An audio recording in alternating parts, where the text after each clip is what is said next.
How are we doing? What's the balance like? Are we vibing? Are we doing great? Let us know. It's just Maybe I it's can't just even buy it. it's just Siren Song though, man. I don't know. I mean, How do I enjoy Siren Song as a cat? I don't think it's only Siren Song, but I do think Siren Song is like the pinnacle of the problems. So Honestly, I think it's like there's two cards. Like, let's be honest. Like, I think we did like we got two casted like this expansion, and I think like honestly that's my issue mostly. Like, because otherwise, if these two cards weren't a thing, I'm gonna tell you we're gonna be on the all the meta that we were before. yeah, I guess it's good that at least we have them, right? At least something, so it's changed. But like, it's one of our things. But I guess we can maybe open with it. This expansion was kind of underwhelming. Like, the power level is clearly small. Of course, Science Song and Summonement are broken, but like Nidalee, Nico, I don't even know the names of the champions because I haven't seen it. Perking, right? yeah. They're just weak. I feel like it's similar to the expansion that was like Nora, Master Yi, Udyr? Udyr. Or is that No, Gnar? Udyr was Curious Journey with Gnar, where it was Yeah. Udyr, Gnar, and Yuumi, which was like only Gnar, and then we eventually figured out that you could play Yuumi in Pantheon. So that like expansion was actually fine, other than Udyr just being a joke. But there was an expansion with Nora, Kayn, prior to any good cards for Kayn, so he just wasn't a card. Master Yi and one other champion, and all four champions were just complete dog shit. Just unplayable garbage. Bro, how you gonna do Nora like that? Come on. Nora ended up fine, but like at least that expansion like released with a bunch of super strong like support where like there was Momentous Choice, there was Vistayan Disciple, there was a bunch of like good non-champion cards. This one, like, if we like go look through the new cards, I mean there's Siren Song, obviously. So I think the big thing, and we got like the Nidalee Deny, right? Like Nidalee Deny is really good. I don't know if I would call it really good, but it is like a card that exists that is like fine. I'm not saying it's bad, but I think that it has impacted the meta. It's definitely impacted. It's good. Like, honestly, I think the Nidalee Deny is busted. Only issue of that card is that every other ambush kind of suck. So if anybody plays Bash, you kind of know, okay, it's Deny, right? Like, and that's the issue of the card mostly, I would say. Well, I think the issue is that it's getting splashed outside of Nidalee decks, right? So like, if any non-Nidalee deck plays it, it's like, okay, well that's obviously Deny. You know, Jhin can only play that one bush. But like, there's some good. I mean, the one that ambushes for free and gives vulnerable, that card's pretty good. So my problem with that, like, I don't know. I had this take like right when Ambush got revealed, and like people pushed back against it, where it's like, why am I playing lots of Ambush cards? Like, even this like Ambush for free one like doesn't really fulfill this fantasy of like bluffing with it, because you just flip it up like as soon as there's value. It just doesn't sit as a bush for very long because it's free to flip it up. You flip it up as soon as you get any value for it. And so like none of these sit as bushes. Like the Deny one does, but if like there's a bush sitting there, it's Deny. Nothing else would sit there. To be fair, we don't play like Nidalee decks, right? But like if we were playing like a Nidalee deck, we would probably often like keep a bush there to like represent Deny, right? Yeah, but the issue also is like with the Nidalee. I don't know if you ever played that, but the funny thing on like, you know, we have the Nidalee champion spell.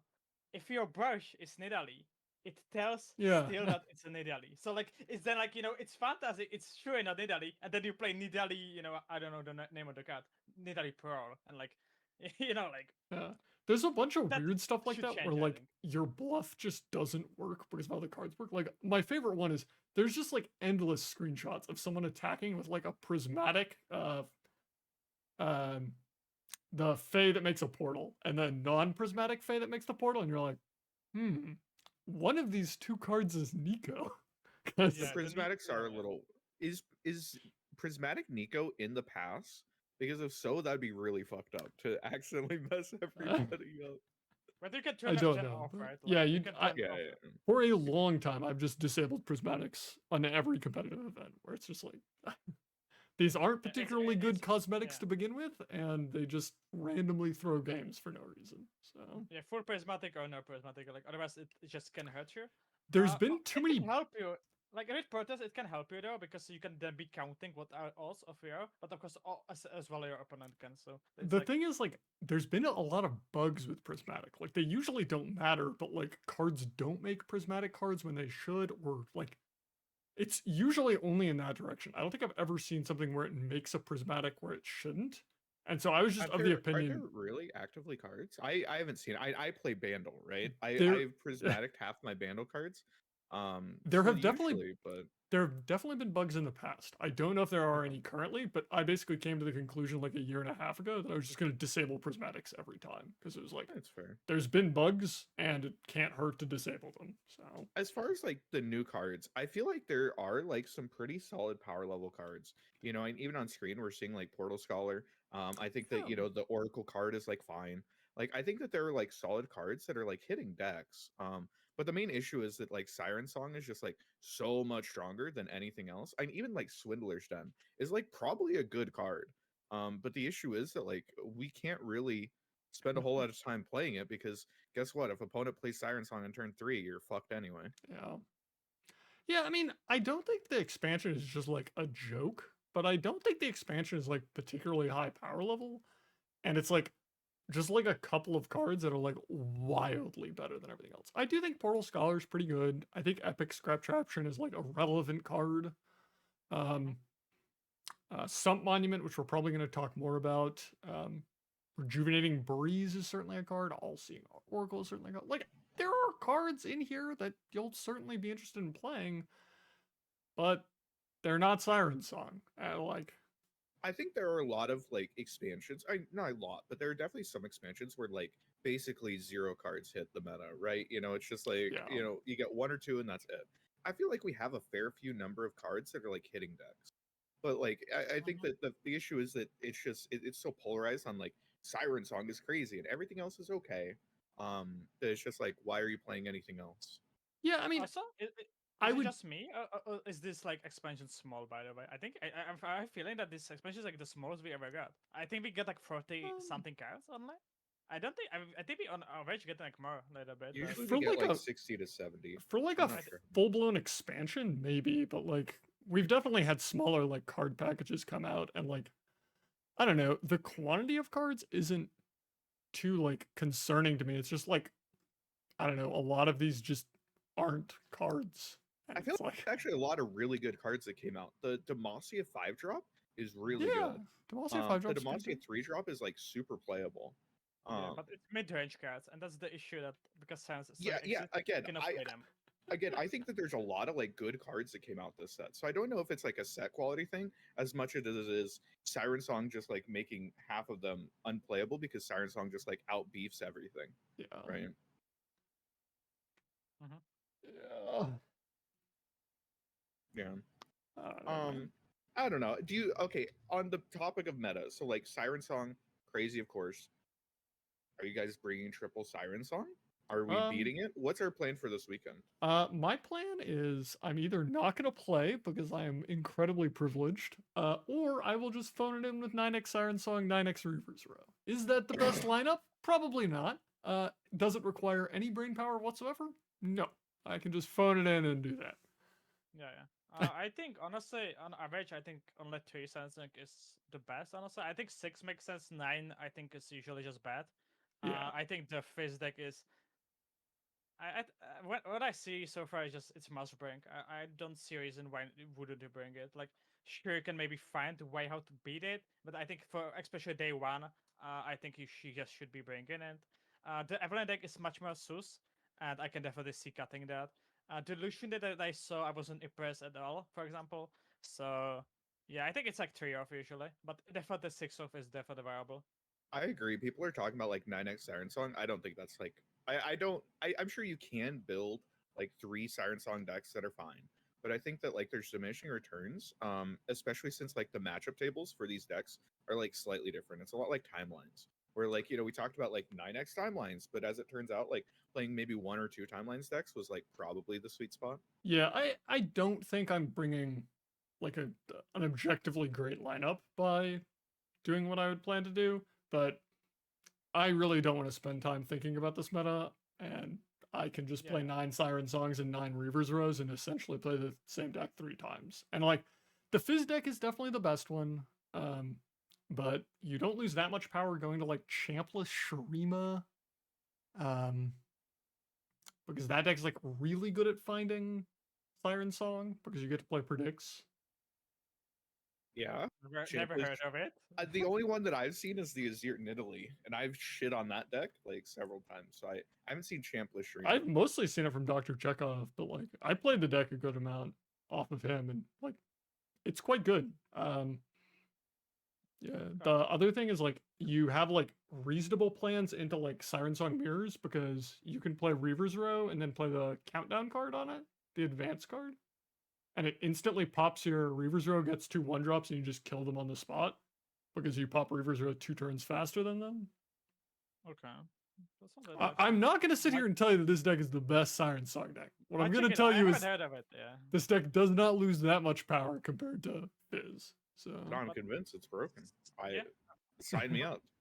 But once again, like my issues, like we once again in like discussion of like 9x lineup, right? And Yeah, that's why I just think like Riot Lock should change. can like, we let's be honest. fix Riot Lock? Like how many times? Like And I think- we have, it's like now so often as well. Like we saw the timelines, then we saw Iron with the 18x lineup, right? Yeah. With the Pillars and with the 2-drop, and now we see it once again. And like I think it just should get fixed. Like let's be honest, playing against 3 times against the same deck, it just doesn't make sense. I mean, I feel like Riot Lock is fine when it's 9x Mystic Shot decks or something, right?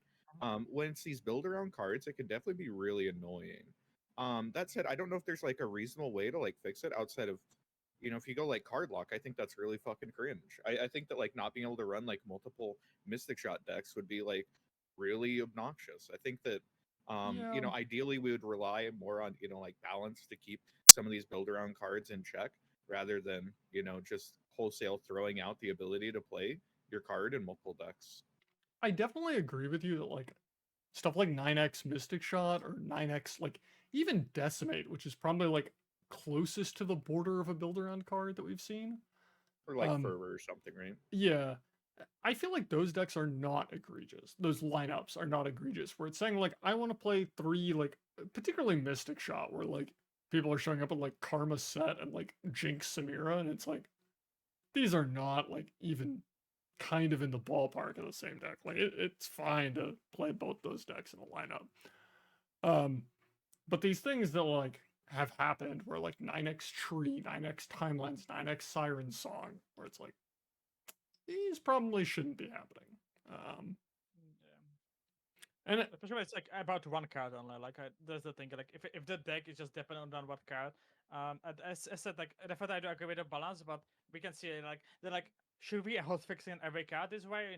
That's like that was the discussion on Twitter, right? Like, should we hotfix now Siren Song because like then we're gonna hotfix everything, right? Let's be honest on that. So, it's hard to like actually do the balance. I mean, I think that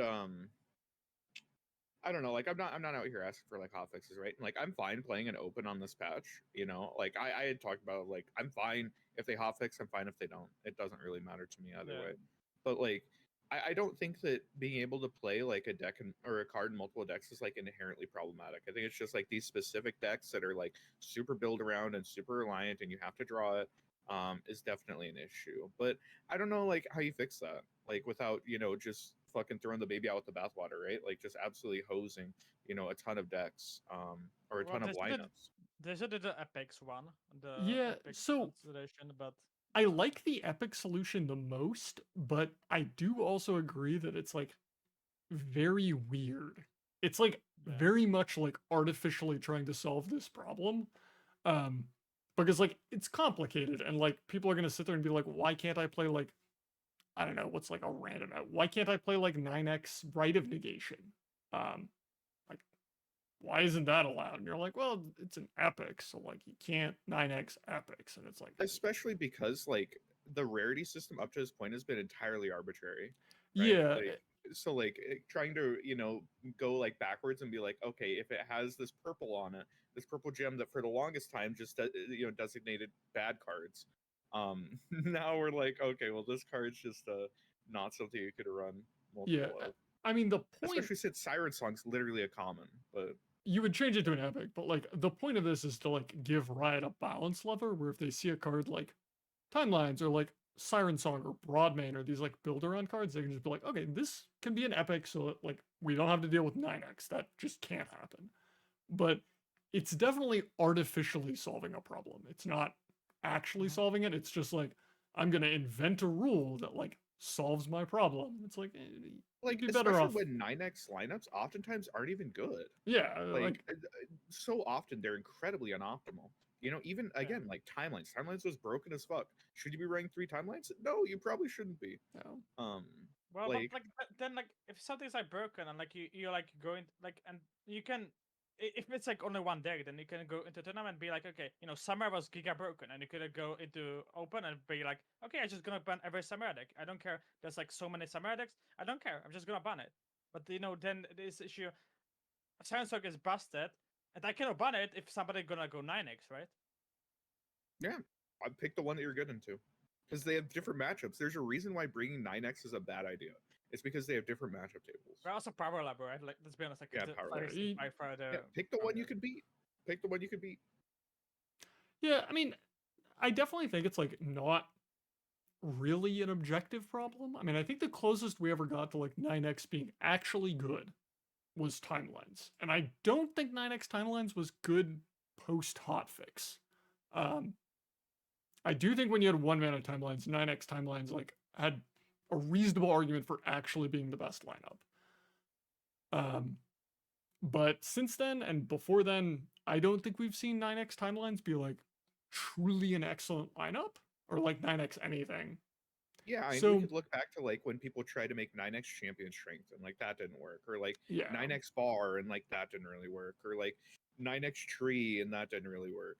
Like yeah, you have to have like something just truly unreasonably broken that fits in multiple different regions and is like almost entirely contained to one region, which just isn't very common. Like even these decks that like barely care about their other region, like allegiance decks, or that like barely cared about their champions. Probably the best example of that would be elites that like played Garen and Jarvan but wasn't particularly attached to them.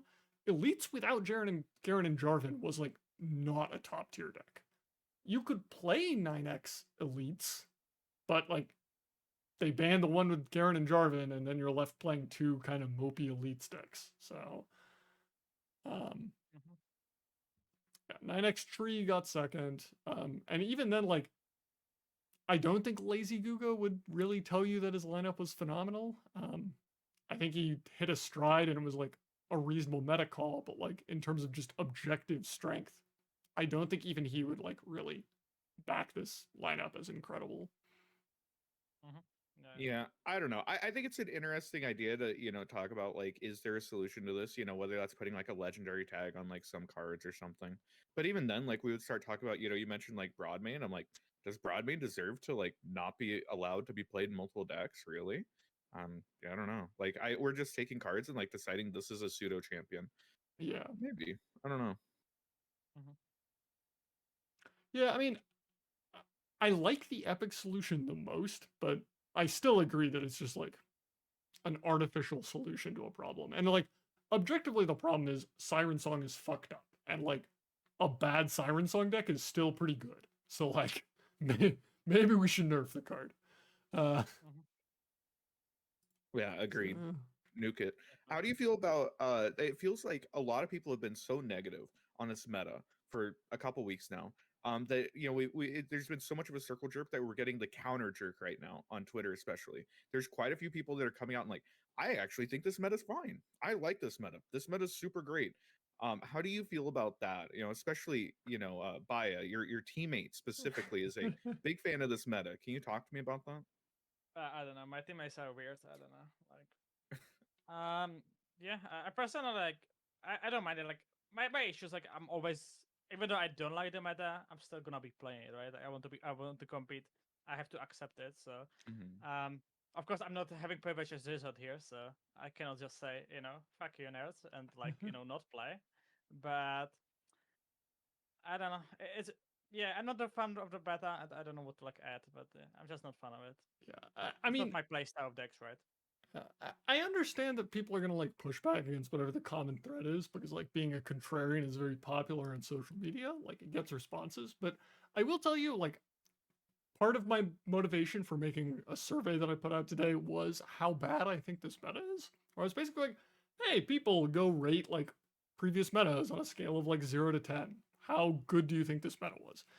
And there's a scoring system for 0 to 10 ratings where you basically say like people who rate it a 9 or a 10 are positive, people who rate it like a 7 or an 8 are neutral, and 6 or below is negative, which a little bit of a harsh grading scale, but it's intended for like marketing purposes, so it's like a little harsh.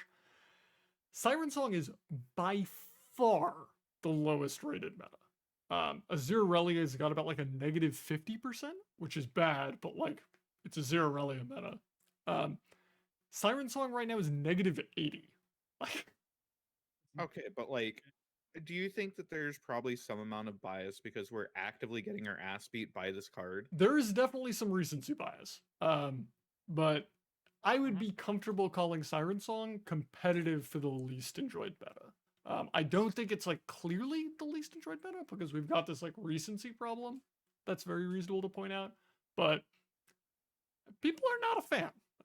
So Yeah, I think in general, like, you know, you could even see Reddit. Oh my God, when Reddit sees like its 10th Siren Song post of the day, it's like, come on, guys, can we talk about anything else? It's yeah, like, I don't know, man. Can I play against anything else? That would help. yeah.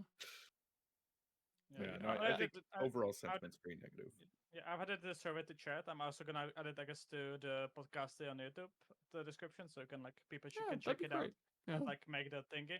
But the other part is that the biases, of course, and like good old days, right? Like I don't know, So so many people like saying that, oh my god, good old TLC, and I'm like, no, bro. Don't. I do think there is some recency bias with this meta, but from your post, I was like looking out to try and make sure that like, do people just rate old metas better? Like, do we just see a decline as you get closer to the present?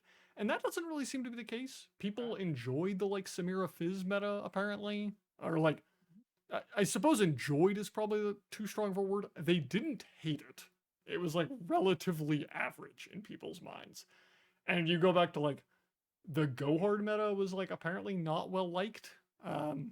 So Okay. I'm surprised actually, like because I was like, yeah, I didn't expect that. I also hated the Gorat man. The one man Gorat was so yeah. stupid, Garrett. To be It's like- clear, one mana pack your bags for anybody who wasn't around there. Go Yeah, Hard pack was your always bags. one mana, but It was so stupid. Yeah, It's I mean, interesting to see these thingies. I don't know. I think that it just I think that our perceptions of specific metas just change over time, and sometimes people look back, and I think it's I think it changes, but especially stuff like TLC Azir Irelia, like you can't tell me that was a playable meta. Like, come on, that was the most miserable shit on the planet. yeah, I do think there's definitely some problems. One of the ones I tried to ward it off in the survey, but there's a Kai'Sa meta surveyed about there, and it's not the hyper broken Kai'Sa meta. We never played a seasonals and official tournament on hyper broken Kai'Sa patch. I think people are rating that meta based on hyper broken Kai'Sa, because people are saying like this meta was absolute dog shit, and it's like nerfed Kai'Sa was tolerable. I'm not gonna sit here and tell you that it was good, but like post like second skin, post supercharge nerfs, I think we got ballpark reasonable. Yeah, Okay, so- Mister, I'm shitting on Kai'Sa on ladder with Nami. Okay, buddy. Hey, I made that take with hyper broken Kai'Sa, which makes it even more absurd. yeah. I even rated that one as well low. I guess it was just because like I remember the season and stuff, and like I just left the game to be honest because of Kai'Sa. So Yeah, it's like I actually didn't like that much. Yeah, I mean, a season, so, hyper like, broken Kai'Sa was like absolute dog shit, like the worst meta this game has ever seen.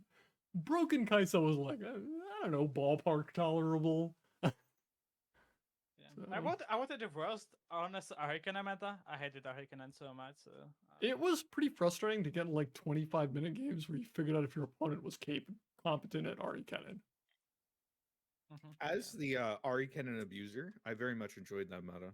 That was right up my alley. I loved those fucking 25-minute mirrors. I love that shit. So when I was playing a mirror, I felt like it was pretty reasonable, but it was definitely miserable to like play any other deck and just be like, are you competent? Because I'm not really gonna find out quickly if you're competent, and it's gonna take me a long time to die. Nah, bro, you'll tell pretty quickly when they drop droplet on one. You got it. It's free. Yeah. But what do you think about the new letter? What do we actually know? I guess we still don't know how much the LP system much works because nobody's like high enough. But honestly, currently I'm still getting the same amount as I'm like losing, and maybe I'm even gaining more LP currently. So I do think it's like pretty clear just from like the numbers that people have that like it's a lot harder to get to high numbers because like right now in like old system people would have like 2000 LP. So like it must be hard to get high numbers. I mean like people are maxing out at like 800. So like it clearly got harder to climb, but I don't think anybody really knows. But I don't know, the LP system seemed definitely an improvement. I don't know if I would call it good because I don't think I have enough information, but definitely better. So. Yeah, like not having MMR, I just love because like I think that was just the thingy, and like it was so bad, right? The previous season, and like when I remember, it was like I was like kind of connected to this one is also like the quality of play on ladder. Let's be honest, since the LP change, like the LP change on Plat and Diamond, and I guess every other rank before Masters, let's be honest, the quality isn't the greatest. So I guess we're still waiting maybe for more free games because I guess if you somebody's in the Masters now, then the quality of play is a little bit better, right? Then it's gonna be at the end of the season. What do you think about it? I have just a feeling that like I think just Masters is just too easy to reach currently, and like then like especially the late season games are just not quality. And I think it's like difficult to sit there. Like I see a lot of people that take that like we need a grandmaster rank, which like I kind of agree with. There is like this distinction that people have between high masters and just masters, where like a lot of people get masters. There are the people who are ladder ringers that like put up strong performances on ladder. But like there's just not a whole lot of people in that category. So it's like, can you really justify making an entire new rank? I don't think so, but I don't know. I feel like you kind of get that with like the badges as time goes on. Like people are just gonna like show up in the loading screen and have like third world dictator regalia on their profile. So Yeah. how hard is it? Like I don't know how to like make just two ranks. I don't think it's that hard to be honest. But so if you make two ranks and then you don't do anything with it, like you didn't change anything. So the only reason I'm making another rank is that like High Masters never plays into like diamonds or something. And if I'm doing that, like all of a sudden, like High Masters has a very low population, and these people might have trouble finding games. And so it's like, I don't know, when you're playing like TFT or League of Legends or like some of these like much more popular Riot games, they have infinite players. So like they can populate the Grandmaster rank. It's not like a problem. They can populate Challenger. Clear, if you've ever played League, at a high level, they hit queue times. Yeah. League has queue times. So like even though they have infinite player base, they have queue times. It is a long fucking time. Every single League streamer has a queue game that they play for 20 minutes in between their games. So like just, I have a hard time justifying like making a real rank. I mean, if we want like some cosmetic like Grandmaster rank, like sure, who cares? But like if you want a rank that changes something about how matchmaking work, I think you just run into player base problems and it just doesn't really work out. I can see that. I think that like what people don't want to say is that they feel like Masters is just like too easy and literally anybody can hit Masters if they just play games because you can hit it with a 50.001% win rate. You hit it with a negative win rate. But like but people don't want to like say it. So what they're saying is I want, something that's like a little bit more prestigious that like feels like it's actually an accomplishment to like get to, right? Yeah. So like in that sense, I think that having like some sort of a like a cosmetic, like the top 300 players, are grandmasters or something, right? And it's like, okay, so there's like something to fight for. There's like some prestige to this. And then assumedly, if you are higher masters, you won't queue into, down players as much or something, right? But I don't know how much of that like purely is aesthetic or. Yeah, I mean, I'm fine if you say like if the argument is that I want something aesthetic, something cosmetic to strive for. I think that's fine. I do think like rank 1 in particular kind of has this problem of like rank 1 has this psychological pull to it and it's kind of meaningless. Like the people, I don't know. I remember like seeing tweets from people who are like, it's the first time I got rank 1 or something and I'm super proud of it. And like, I don't think they shouldn't be proud of it, but I was like, if you had told me you had been rank 1 at some point, I would have believed you. You were a good enough player to get rank 1. You just didn't grind it out. And it's like, there's nothing wrong with not grinding out rank 1. That shit is miserable. So like, I've just seen infinite tweets from people where I was like, I don't think more of you for getting rank 1. I am surprised you didn't have it before, because you're a strong enough player to have gotten rank 1. And oftentimes hitting rank 1, it requires like a certain level of skill for sure. But there's like a couple hundred people at any given point that like if they just put in enough games, like they could hit rank 1. Because a lot of times it is just like a time investment thing, right? I mean, I've never hit rank 1. I'm shocked. But I think I could. I don't think it would take much. I would bet large quantities of money that you could get rank 1 if you earnestly tried. But Aikado doesn't like that much ladder, right? Like, yeah, I think it's kind of obvious that, for example, I have rank 1 because I think every season I was top like 50 at least, and like most season I was like top 30. So like I'm the ladder grinder, right? I like playing ladder, so it's like then like on the paper, but yeah, I said like it's a good achievement definitely. You can make a Twitter post about it, and like it's cool. But my take is certainly not that rank 1 isn't impressive. My take is just like all the time I see tweets about people getting rank 1 for the first time, and I'm like blown away that they've never had it before. It's like, you're good enough to have gotten it. I'm surprised you didn't. Yeah, I think it just it's less. Yeah, it's just a time investment thing, right? It's really just a time investment. The vast majority of getting rank 1 is like you have the threshold of skill where you are able to climb indefinitely. You put in the time and you have the requisite brain rot to just jam a tier 1 deck. If you do those 3 things, you will get rank 1. Also, there's like difference between like early season rank 1 and like end of the season rank 1, for example. Like definitely like super early season. Investment also. Yeah, definitely super early season when there's like 8 people in Masters. I feel like rank 1 is mostly like I made Masters and played a little bit. But once it's like a couple hundred LP, I think it's pretty equivalent. I mean, like these super late season rank 1s where people are like chasing down Teddy with like 2K LP, like, okay, that's a different beast. But most of these rank 1s I feel like are. I mean, there's also like the lame duck rank 1s, like after seasonals, and you have like 5 days to grind, and it's like, fuck it, I'm gonna go steal someone's rank 1.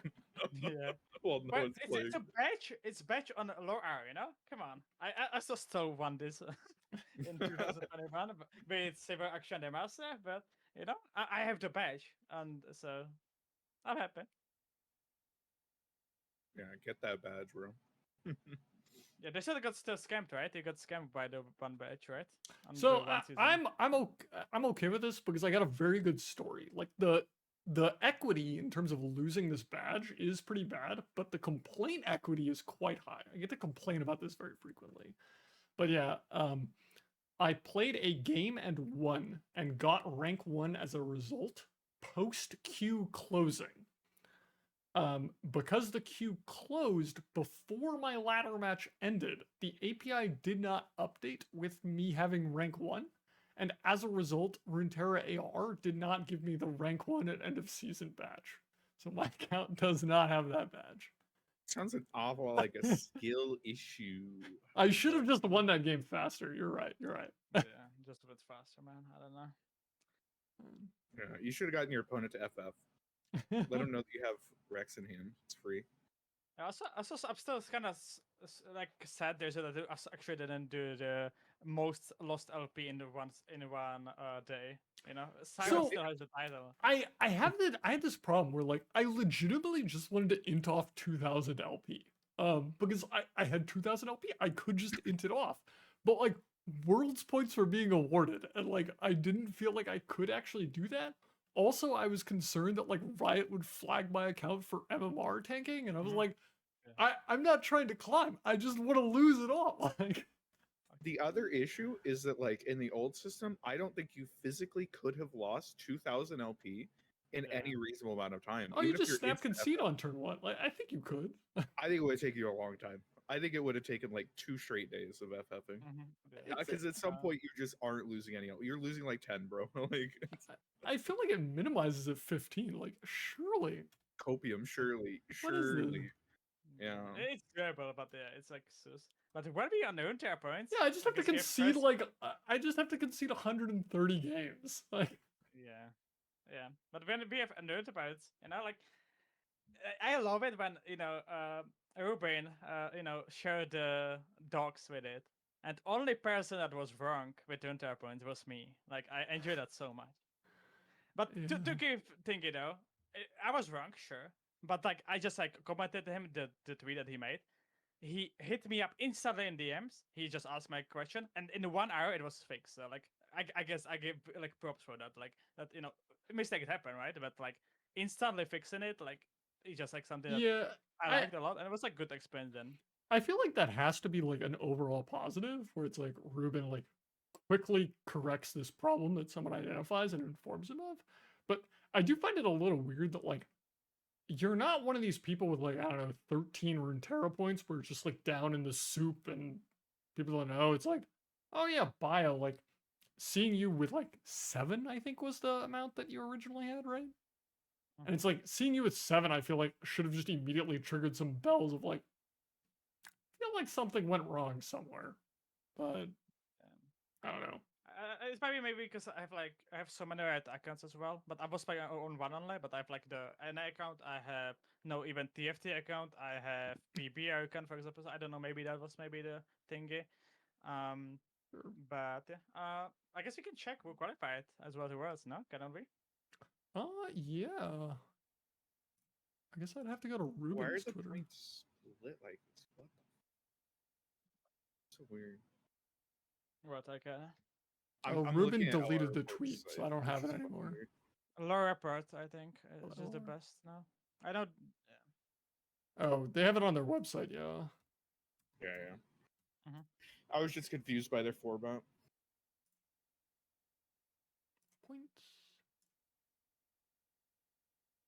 I think they disabled this because they were concerned about Riot's inaccuracies, and I don't think. So click on the other No, one. no, go back. You go back. This is this season, so. Oh, I see. Yeah, that's why I was Okay. saying it's weird how it's set up.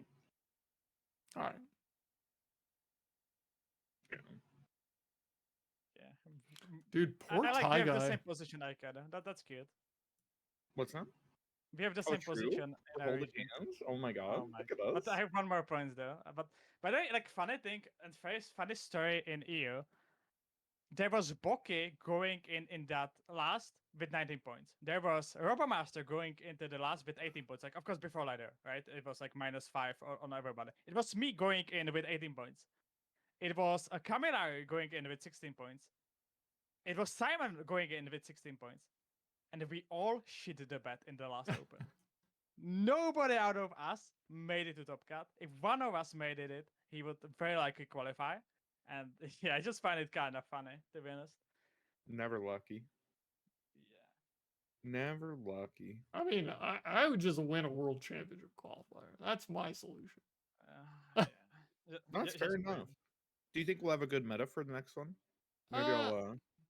I don't know. So I'm kind of hopeful, although that kind of like leans into a complaint that I would have about how Riot structures like tournaments versus balance patches, particularly with the new cadence where we get like a release and then we play before we get a patch.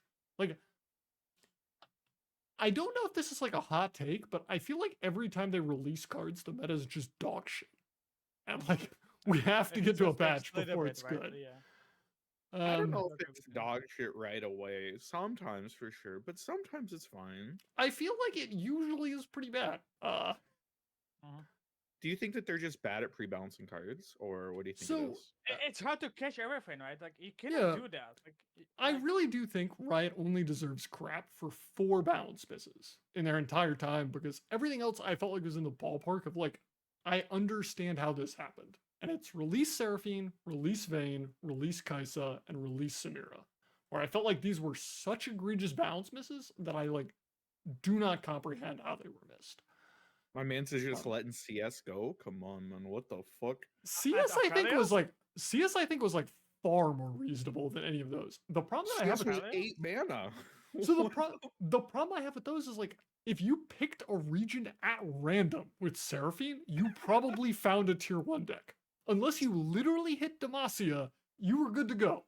Like, the worst we're gonna find is Entreat, Seraphine, and Freljord. It's all up from there. Release Vayne was like busted with 7 regions. Release Kaisa was like the most fucked up thing you've ever seen in your life. I don't know, like champion strength, I could understand how you test this card and you don't find a busted CS deck. You definitely find a good one, but like you're playing like Aphelios Leona because that deck was good. Like you sit there and you're like, champion strength, it's a reasonable card. And then people are like, no, we're jamming Acorn and Portal Cannons because of course we are.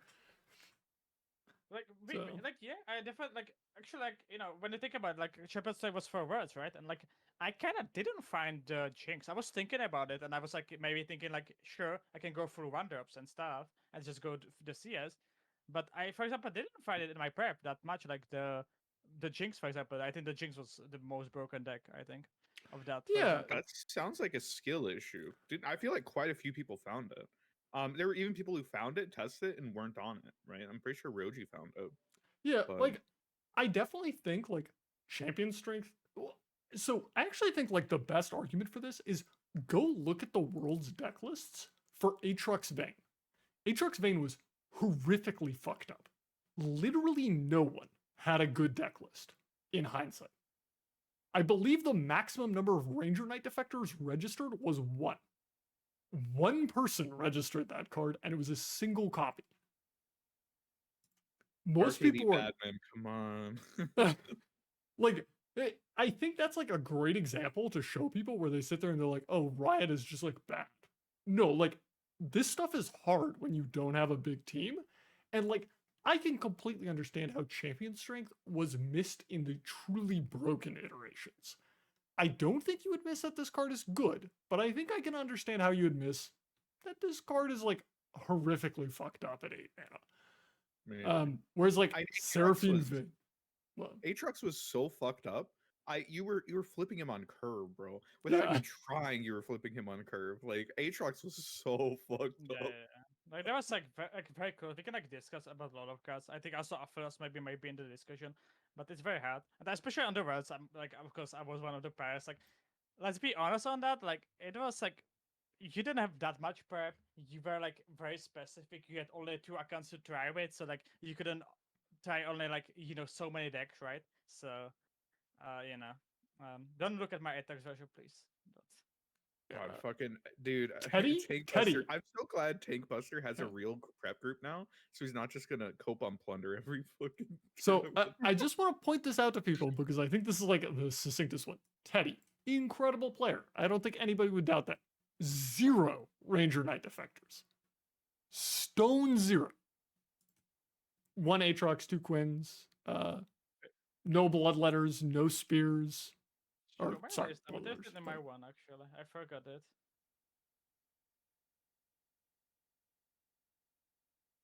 Yeah, Roji, were you still on? Yo, Donut has a Ranger Knight defector. Incredible. He also has Darkened Staff. Donut, bro, Donut only brought fucking 1 Aatrox, dude. He couldn't afford to get the other 2. I also played on 1 Aatrox. I was still like on the Roji. I think Roji is like the closest, although Roji only has like 8 equipments, which is definitely not right. And we got Roar Vacavias, but yeah. But like, I definitely think Roji is like closest. It's close. Yeah, I was like, for my version, I have like the thingy that I was like mostly looking at the PNC Vayne, right? You missed me. No, you didn't. No, you're further down, but. my crew was weird because I was on a Atox player, so Yeah, let's so you not have talk about that. triple Harpy. You do have Ranger Knight Defector. I was a little wrong about Ranger Knight Defector numbers, but like we have a Man, the combat Great cook. Crude We was have so 3 fast. Laurent protege. We have a Laurent duelists. Come on, man. Jesus. Like, I think these just like are just such a good example of like balance is hard. It's really hard to find the busted Aatrox deck. You find good Aatrox decks. Like I think this deck is good in context, but like I was like we on the definitely Great found better PNC, right? ones. I was the Harper one, right? I was like the under Harper one still, like. Yeah. And that was like my thing about it. And I was even taking for a mirror by the way, Derek Code, because her code was so good in mirror. Let's talk about CS and Vaintrox. CS, see, when you're going into tournaments like this, I think that having a card when you draw it, you win the game is like pretty good. You know, even if it's like a little bit fucky and a little bit bad sometimes, I think that having a card that says "I win" on it is pretty okay. Yeah, Also, nobody found acolytes, right? That's also like correct. 16 Nobody players, found and it. But like, Oh, yeah. I actually agree with Roji in chat of like his list is the closest. But if you find this deck and you're 5 cards off the best version, you come to the conclusion that like Vayne Aatrox is like a reasonable deck. You think it's good, but it's like within the realm of balance. And if you're right, you push this out and you're like, oh, this is fine. And then people are like, oh, you were like 5 to 8 cards off. And now this deck is horrifically fucked up. Yeah, I think that, you know, especially within the context of, you know, when we're talking about like other design misses, you know, like I mean, 6-spell Seraphine like is kind of so like when you read the card, it's not always as clear like how broken the shit is until you play it, and it's like I don't have to build my deck differently. I just flip her anyway, and then I just OTK people. Like Yeah. 6-spell Seraphine was a 6-spell little Seraphine, I think, is the most egregious bounce miss because you couldn't pick a bad region unless you tried. Like, we had like 5 different busted Seraphine decks and 3 more good ones. So, like, you pick SI, you're good. You pick Ionia, you're good. You pick Bandle City, you're good. You pick Targon, you're good. You pick Noxus, you're good. If you pick Shurima, okay, we gotta play Akshan, but it's probably fine. Bro, I was getting literally like OTK'd for like 200 damage, day -1. Yeah, on like- Seraphine Shurima, like. And then the other thing is like you have this experience that like Bai has talked about where you're just like, okay, how far can I go? Can I just play a normal deck and Seraphine will level? And the answer is yes. You can just play a normal deck and she'll level on curve. And it's like, what? Yeah, definitely agree with that.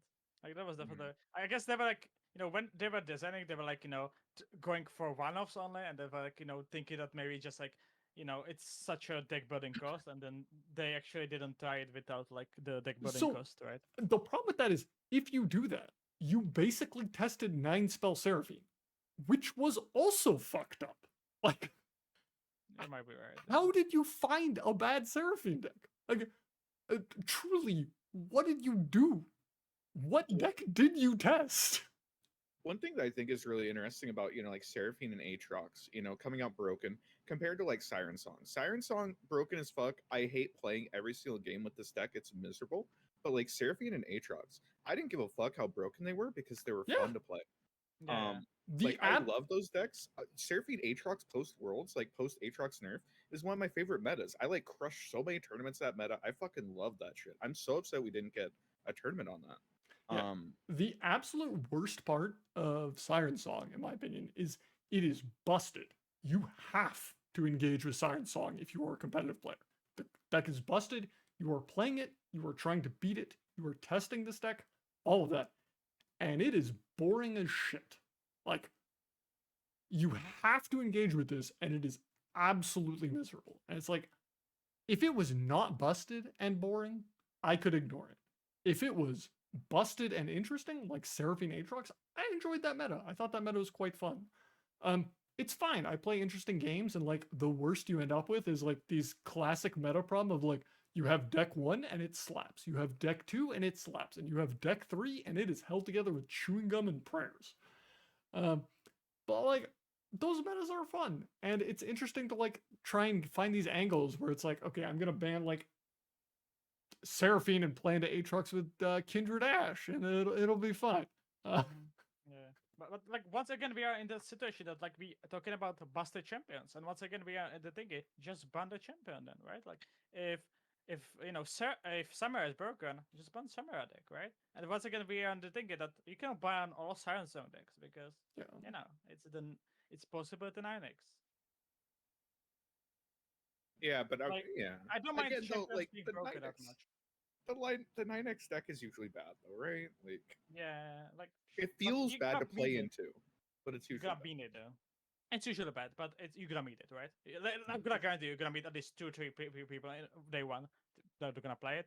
And I wouldn't surprise if somebody goes even far in the open and maybe even win it with 3% deck. I like lineup. Possible. It's definitely possible. Mhm. Yeah. To be fair though, like okay, if Siren Song was bad, like let's just assume Siren Song's bad. Aren't we kind of in a meta that's like kind of controlled by like karma? Aren't we just like running back to last meta? I mean, because of how weak the new champions are, right? Like that's the reason. Well, I think it's partially new champions being weak, and the other problem is like we still haven't solved problems from like the last time we were playing standard. Like we did a little bit. We kind of tinkered down like Samira Fizz's power level, but Samira's still pretty fucked up. And we got Condense, right? I guess. Condense, Condense is probably a lingering problem. Bro, I registered my Aegis lineup last week, right? And then I take my list and I look back to the first open that we played fucking 3.5 months ago, and I'm like, I brought the same lineup. It's the exact same lineup, except it says Samir Fizz. I'm playing Fizz Reavers Row. It's like the same fucking lineup. Also, I guess we with Aikado have like bigger issue because we were even in final of Aegis and we played the standard format. We played so much standard, bro. Till the end, right? So also like our bigger maybe issue for us because we patched the format right so much. Well, I just feel like we haven't relevantly changed the format. Like even Tristana, which is like the most hit deck and was the most relevant deck, like it's not even dead. Like people still play Tristana and it's fine. So like when everyone else was playing Eternal, we were still playing Standard, and you know what the Standard meta was? It was Kaisa, Karma, Aatrox, and Tristana. That's it. And if we nerf Siren Song, we're going right back because 3 of these decks are being hardcore held back by Siren Song. It's just Aatrox is still probably like second best in the game if you just forget that Siren Song exists. Yeah, so I just feel like it's like we didn't even solve these problems where like old standard had problems and we had like 2 balance patches. One was targeted at Eternal, sure, but like 2 balance patches, and I'm not convinced you solved the problems. I'm pretty sure we just have all the same problems that we used to, and we just added Siren Song to the top of the heap. And Condense, which like Condense is probably gonna need to get dealt with at some point. I mean, I don't know if it's like Rex or Karina, but like Condense is not going to be okay for forever. Right? Like nerf Condense. Like Condense is the issue. Don't nerf Rex, don't nerf Karina. I assume it's Condense, yeah. I think that Condense needs to be right. Like Condense needs to be focus speed. It needs to be. It's a little silly. I think that you can save your shit with it, but I don't know. I think that I think that a big issue is that like with the balance cadence that we have right now, right? We have this issue where they do like the Eternal balance patch, which doesn't really hit much in standard, and then we have the new set, which doesn't ship with any balance changes. So we're kind of like 2 months, 3 months into this meta, and it's like the exact same meta all along, right? Yeah. At some point along this line, we need like harder hits to this meta, or we just need more impactful cards to be released so that we can like combat stuff. Because again, like if Siren Song gets nerfed, we're just shipping back in time 2 months. So like we need something. I don't want everything to get nerfed, but like we need something. Yeah. But also once again the issue, like we're going into Eternal, and like what we gonna nerf now, right? Like of course we have maybe the data from the Eternal opens and stuff. Well, but like once it gets 3 months, we're gonna get new cards and stuff. I think it's worth pointing to of like, okay, if we go back to Eternal, like flash forward 2 months or something when we're going and playing Eternal again. And it's like, you didn't nerf Seraphine Samira. You didn't nerf Timelines. You didn't nerf Orange Axe. Are we just playing that meta again? Like, when are these nerfs happening? Are they happening when, like, we go back to Eternal? I mean, hopefully. Right. But, like... That's the idea. Then are these still the best decks, though? Yeah. isn't maybe, I don't know, Nidalee broken in Eterna, for example? It doesn't like better. That's like No, maybe. every Nidalee deck is just a Sivir deck in disguise. Like Yeah. Sivir just does what she does I'm better. just like saying example, right? For example, take Nidalee as, I don't know, Rancor or something that we're gonna get maybe eventually. Yeah. So, like, I think that like when we go into Eternal, there's the big Eternal balance patch, right? And I assume that that's when some of these things are going to be resolved. My concern is a lot of these cards and a lot of these decks that are good in Eternal exist in Standard. So like when we're looking at like Seraphine Samira, like are we nerfing iterative improvement? Are we gutting Plaza Guardian? Because if you hit Seraphine for fucking Eternal sins, I'm gonna be a little bit pissy. Yeah. I'm gonna be a little pissy. But like Jax Orin exists as like 37 cards in Standard. Not really, it's like 34. But 34, yeah. I mean, it's I not don't know. bad in Standard, but like, I don't It's know. worse though. Like 34, okay, but let's be Yeah. honest, the 5 drop in Eterna is kind of like the reason Yes. why it's good. Like, let's be honest on that. Yeah, I don't know. I feel like we're just getting like more and more out of pace with like the balance steps that we need. And it's like at some point we have to pay our debts. And like we're just building up this massive backlog. Like we're still not done with Tristana, we're still not done with Karma. And like, I don't know, when we just had like this permanent meta force of like Heimerdinger Jace, I made this like I advocated for like just kill it. Like make Heimerdinger a 1/1. Like, I literally just want to break from this deck. And it's like, Karma set, can we just like move on? You can like tinker up the power level back, but like, can I just not deal with this deck for a season? And like, you can bring it back. I just want to break. Like, it's kind of like this, what happened to Fiora, where it was like, we're going to nerf her to a 3/2 and we're going to like eventually buff her back. And the eventually turned out to be like a year and a half. But like, I don't mind just like saying like we're killing the card very intentionally for a bit, but we will bring it back. But like It was Momentus, no? Momentus was exactly like, kill the card. We don't want to deal with it at all. And now, next time we're gonna buff it and we're gonna fix it. And that's just what happened. And I think that when we're talking about like, the balanced debt here, right? Where, if you just hit the new stuff, like we're just gonna get back to, the old standbys. I don't know if I want, a balanced patch that has like 80 nerfs in it, Like that just sounds miserable to me. I like playing relatively high power level formats. And, in an ideal world, we're bringing stuff up rather than, taking everything down. But, at some point, some stuff definitely needs to get taken down, right? Like Siren Song is just like above grade, it's just like a bit too good. But yeah, I don't know. I definitely agree. But the Condense is definitely something that we're gonna need to touch. But it gives us Gnarjin. I think like Gnarjin is such an interesting. Finally, we're having the Jhin contour, right? The thing that we were talking since the release of Jhin. It never happened since now. It just needed Condense and Rex, I guess. But yeah, I mean that deck is cool. I think that deck is by far the coolest deck of anything new. It's kind of cool, but like, it's Nora Nar, except it kills you on turn 8. Like, so can we like slightly? I've had this problem with Rex that hasn't come to a head until recently. It's also like slightly applicable to Talia, but can we not have cards that like inherently hit the stack cap? Like, you don't even have to do anything weird with Rex for the stack cap to become very relevant. Maybe we shouldn't, like, if there's a stack cap of 9, maybe Rex should put one skill on the stack that does it 7 times. Because the issue is you're a lot worse than a deny, right? Yeah, like, but like not even just like Shrima deny, like normal ass the card deny. I mean, I understand the point of like putting multiple skills in the stack, but it's very weird to me when you like have this artificial restriction of only 9 spells can be on the stack, and you make cards that are like, I single-handedly put 7 on the stack, so there's only 2 left. So one thing that I want to keep in mind is that like just from like a feels cool to do perspective, putting 7 fuckers on the stack from Rex feels good. It's like, oh damn, I really fucked him up here. But I definitely hear where you're coming from. I think that most people never interact with stack limit unless you're playing Karma.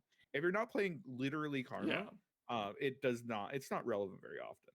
Yeah, I mean, I definitely think the stack cap is like completely fine as an arbitrary rule. It's these very specific cards of like Rex, ruined Rex, except that card's like unplayable, so it doesn't really matter. And like Doesn't that card maybe cap like 4 or something? 6, but Oh, maybe okay. Talia. Never played it. I think Talia only really comes up if you like Hourglass and then play a second Talia, but like you have to do weird things with Talia. It's mostly just Rex, but like Rex single-handedly makes the stack cap like very relevant.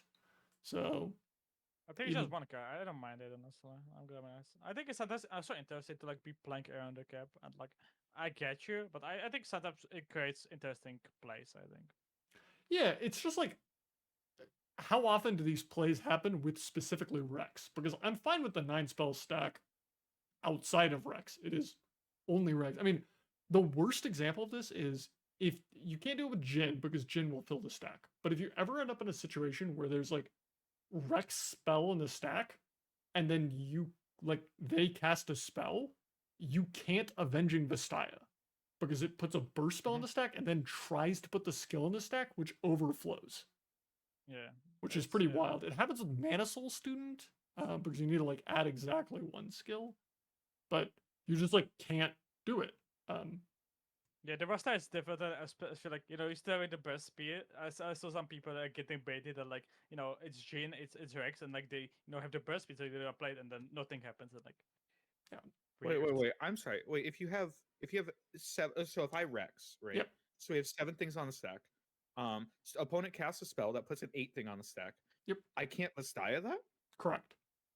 because the burst spell takes the 9th. It tries to put the skill on as the 10th. It fizzles, and we're just left with still an empty 9th slot. That just sounds like it's not resolving properly.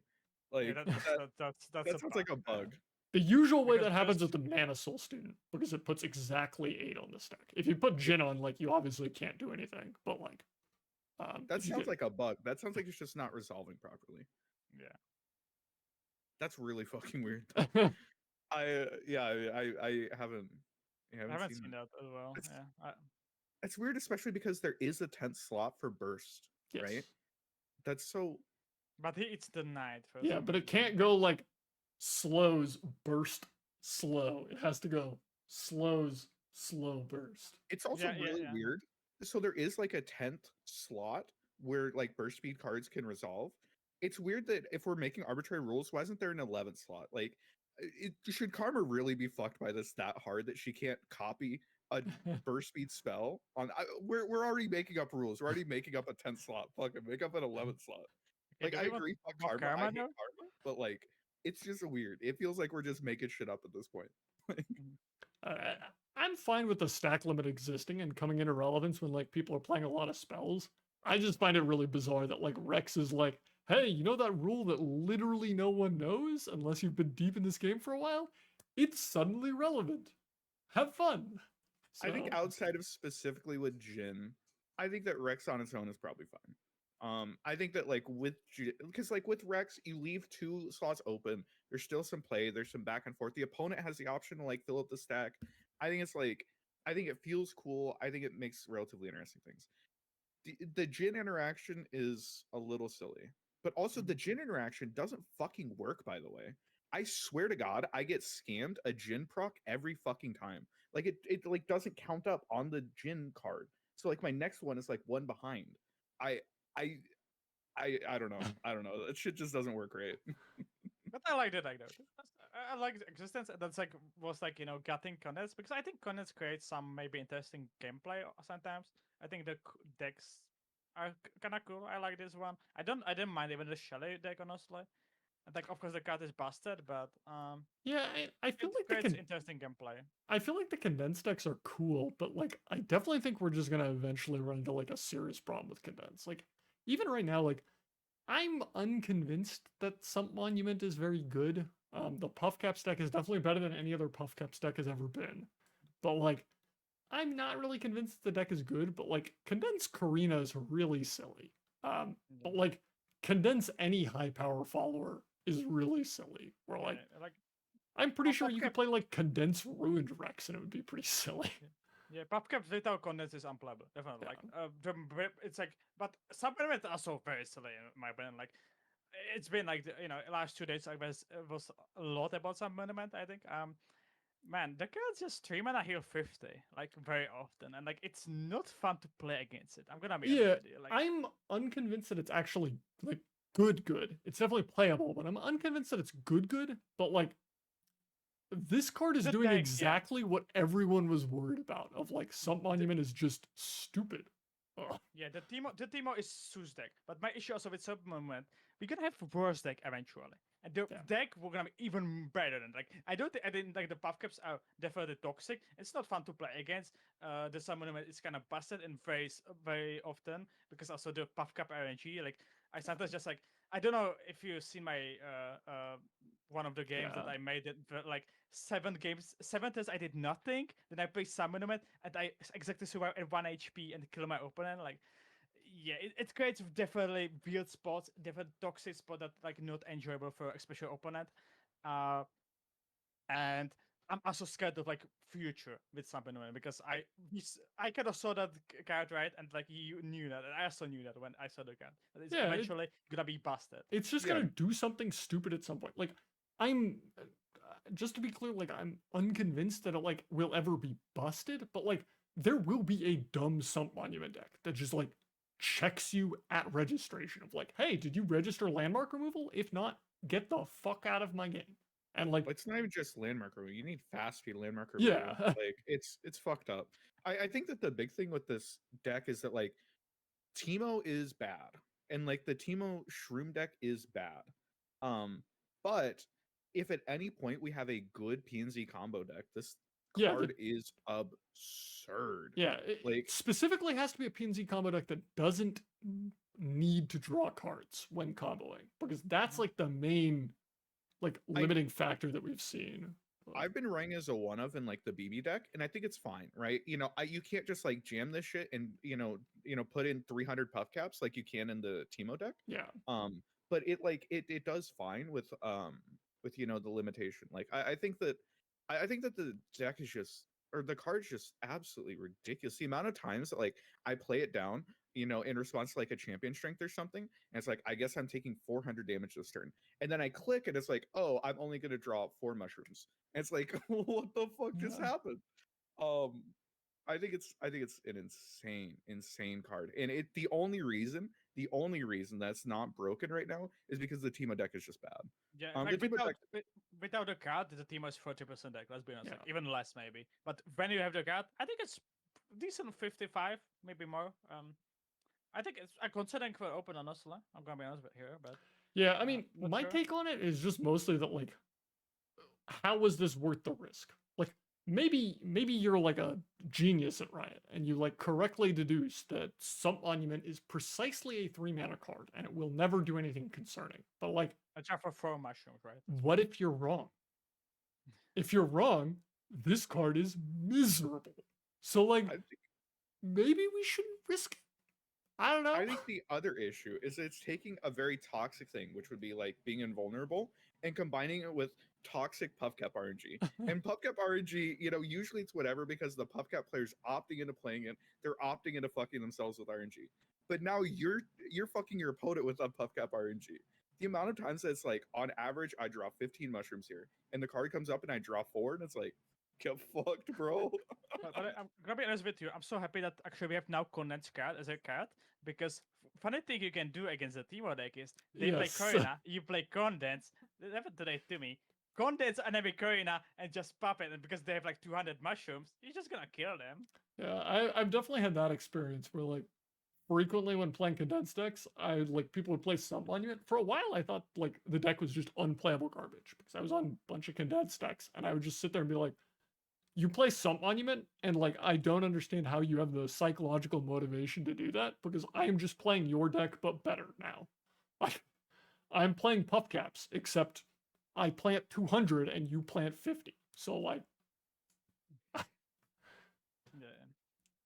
Yeah, no, at the end of the day, though, I think that Condense is very much just like an absurd card. I don't know how do you think Focus Speed does enough, or does it need to be like 3 mana?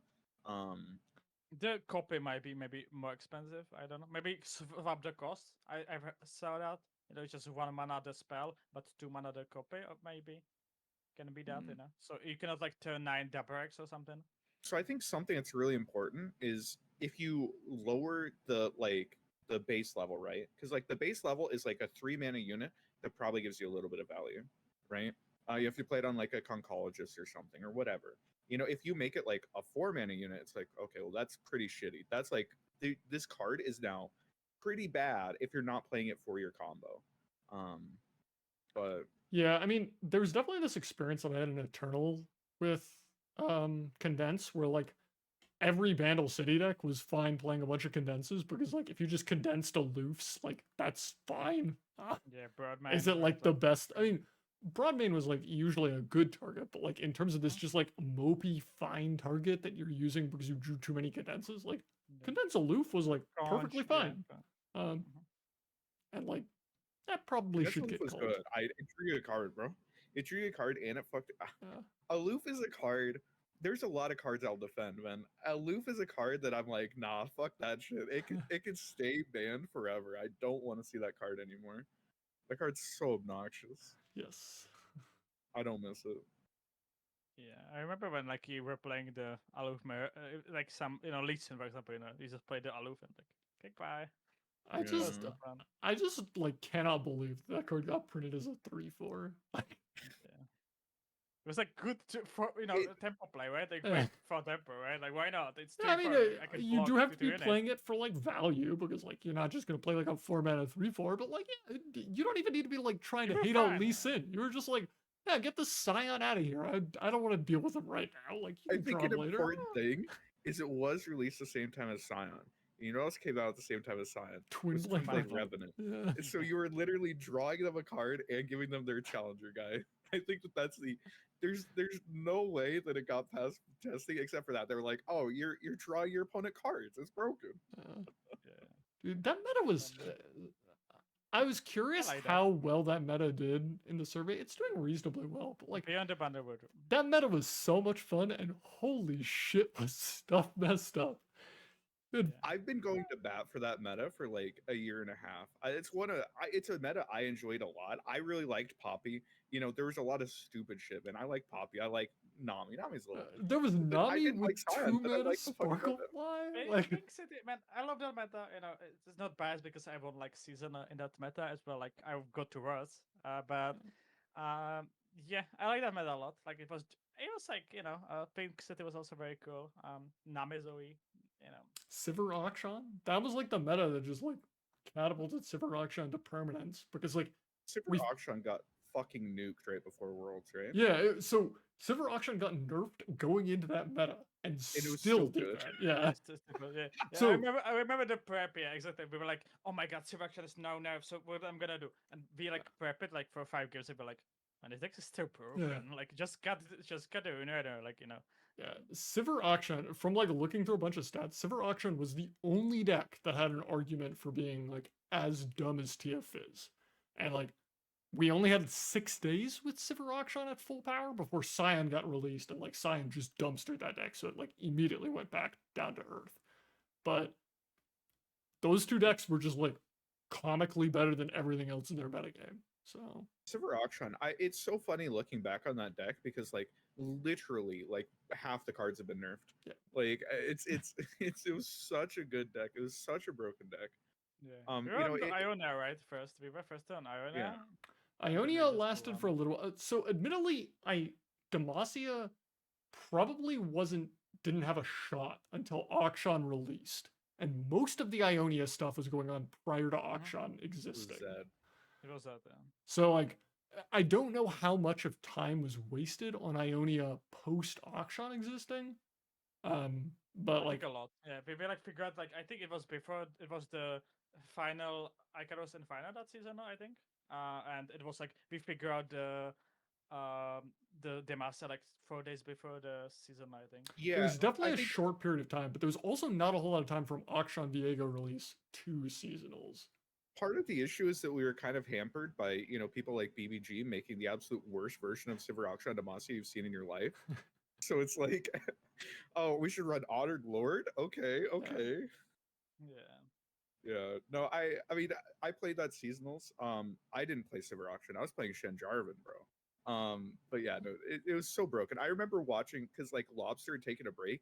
He comes back, he hits like rank 1 in a few days or some shit, and then like gets second at the seasonals. Yeah. Like That yeah, deck was quite messed up, but yeah. Yeah, I enjoyed it. It was still fun.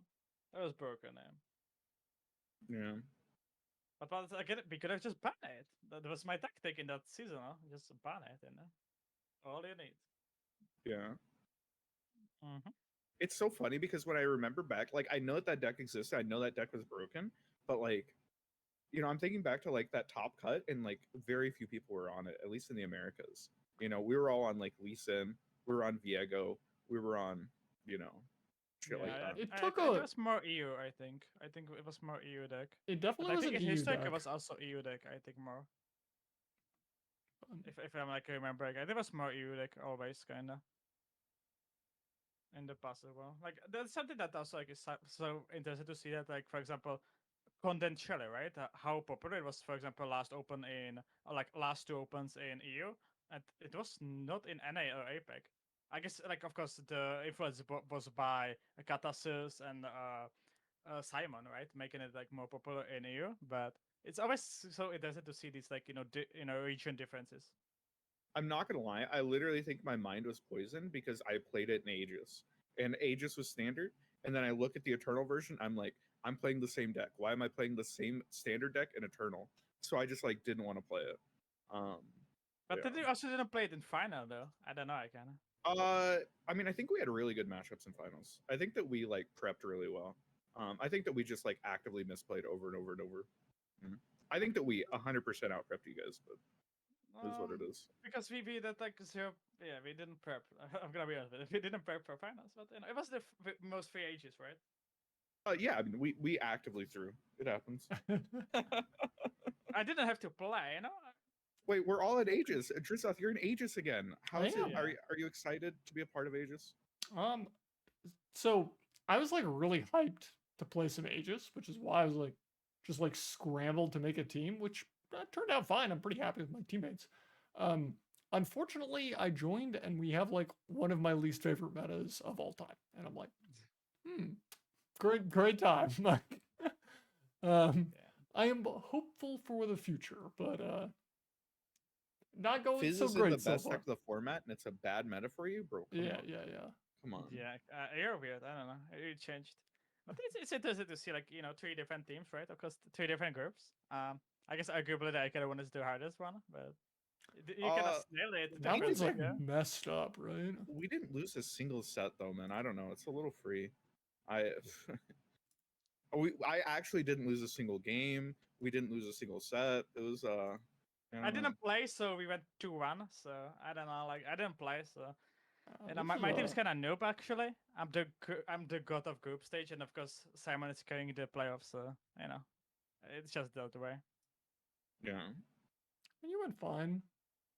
We did fine as well. I mean, we have 2-2-1s in our group, so yeah, not too upset. But yeah, like Aikado's group has to be the hardest, and commanding 3-0. So Yeah, RPG lost to Big Cat Gaming. but like this is like the kind of fake RPG. This is different version of RPG. Like it has good players still, and especially like addition of Cass. I do believe that Cass is one of the best EU players currently. But it's not the classic, right? It's the new. I mean, it's not like it's like more. It's more EU team. So it's not the like who's who of RPG, but this isn't like some joke of a team. So I think that if this team didn't have RPG on it, it would be ranked lower than because it has RPG's name, right? Like I think that these players are. I think this team as a whole is weaker than previous RPG iterations. You know, I think not having Floppy matters a lot. I think not having Chekhov probably matters. But you know, it's not like they have bad players here. But you know, it being more of an EU team, I do think actively hurts it. Bro, but like I gotta like, have you seen the tier list before last Ages? Like we were not even like 2K's favorites last. Nobody 2K's favorites. Like wait, I do do believe we were. mine? Why do you pull up mine, bro? Come on, don't gaslight me. Okay, you did yours, sure, but like a lot of people were like, and Mine's the now one that matters, at bro. this season we are first at everyone. It's not like, you know. Even though yeah, also this season is I think much harder, to be honest. Like I think average quality of team is much higher than it was last season. It's And yeah, I think last season we were disputably the best team. it's particularly interesting to like look back on these. I kind of took a break from Aegis. I don't know if I skipped 2 seasons. I definitely skipped 1 season of Aegis, but it's like really weird to like look at the quality of the teams compared to like what I remember it being, because like I played in the first Aegis and I just remember sitting there and being like if you were a good team, you just like coasted to top of your group. And I don't think that's true anymore. I mean, I think like the good teams are going to definitely make into play-ins, but like you don't just have this free ride at a top cut. So it's definitely Yeah. more hype. But also, like, let's be honest, a lot of people that are good at Aegis, we know them because of Aegis, right? Yeah. Like, there's a lot of these people. So, like, of course, like the first Aegis, I didn't play them, of course. I didn't play the first 2. Then I played in EU, and now this is my second of NA. So, of course, I'm kind of don't know that much, but you know, I guess some people are known because of the Aegis and the maybe past results, right? mhm. Who? But yeah, Who's known last from season, Aegis? I have my assumption, but I saw like, you know, some Who? you know, some tier list, like, you know, that Yeah, they no, are who? known No, from the. I want you to tell me who you I know. think, for example, the ABG teams. I think like ABG teams are because of Aegis. Oh, the ABG Dude. teams. Okay. Like people, so it's kind of like a hot topic for people to like talk in the community about like how good ABG is. And like I have no conceptual understanding of who is even on ABG, because like there's so fucking many. Yeah. I yesterday met Pep Scola, and like he's having ABG before his name. I'm like, what? Like, I think that the thing with ABG is, you know, they're very much like, see guys, we're really strong, we're really good. And it's like you have so many people on your team. There absolutely are some pretty good players on your team, for sure. But like if we're looking at, you know, like if we were to average, you know, I think that it's pretty fair to say ABG is not that strong of a team. But it's because they have 500 fucking people. yeah, that's also like Yeah. that's like also what I like, you know, it's my issue with maybe, you know, RPG with ABG.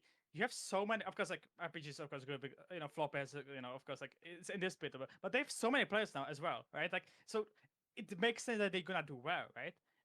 It's same with the ABG. They have so many players that they're gonna do well, right? Like, it's very likely because of Yeah. the amount of players that they have. I don't know. I think there's a problem with like phrasing it kind of like that, because it like they're definitely not trying to have a high average quality. But like I also don't think it's really fair if you're like looking for a team to call the best, that like by your definition, I could just pick like the team of everybody on planet Earth, and that's the best team because it has the best player Team in Earth is pretty good, actually. Now that I think Um, about it, Team so, Earth like, is pretty good. I don't think that definition for the best team is a very good one, since I think that's a really silly conclusion to draw. But I also don't think it's fair to sit there and be like, ABG, I would have more respect for you if you just kicked a bunch of people out of your team. So it's kind of like, Bro. They're about eh. inclusion. I don't think that I don't know. I don't know how much So they care. I never like worked in this team. Like, let's be honest, like that somebody's ABG, somebody's ABG. I assume that they never talk to each other, right? Like, and that's also like I guess the thing that is I very mean, if like. they just like don't talk to each other, I would question if I would even call ABG a team. I think I I don't thought know they of course just- how it works, but I assume that, right? Like, because of how many players they have, right? No, bro, it's a brain trust. They all come together. Yeah, they have like the call with 30 people, and they're like Forming I a get it. new brain trust with any interested competitive players. You know how there's like the RPG lineup going into seasonals? Eventually there's going to be the ABG lineup, and there's going to be 700 players that all play the same thing. So the gonna have move is to account for it. hard counter the ABG lineup. Exactly. You have to hard counter them because Yeah. they're mathematically making up 40% of the games you play. So Oh, what a time! What a time! yeah. Yep. Yeah, I wonder at what point does like Aegis like restrict how many teams ABG is allowed to field? Because I feel like they could just like field all 32. Yeah, that was like discussion that we had. Like, for example, imagine that we as a Rio, right? Aikado with the basketball shop, you, for example, with Tutorial, and for example, RPG, we're gonna be like, okay, we're gonna be, combined into one team, and then we can like abuse it to not get into the same group, That's like something that was like discussion about. But yeah, I love Aegis. Like, I love Aegis so much because like they do so good work. Aegis is great. So I think a big thing with Aegis is that like ABG is like actively good for the for like the community because they are funneling in so many players and bringing in a lot of other players who like maybe normally wouldn't engage with this type of tournament. So like it's actively good to have them engage and bring in teams. And like limiting them would feel a little bit weird, but there definitely is like a competitive issues with like if we decided to just like get some of the top players together and we all formed under the same banner, we could probably make our group of death wouldn't happen, right? Yeah, I do think ABG is like overall quite good for the scene because like they provide a pretty important pipeline from like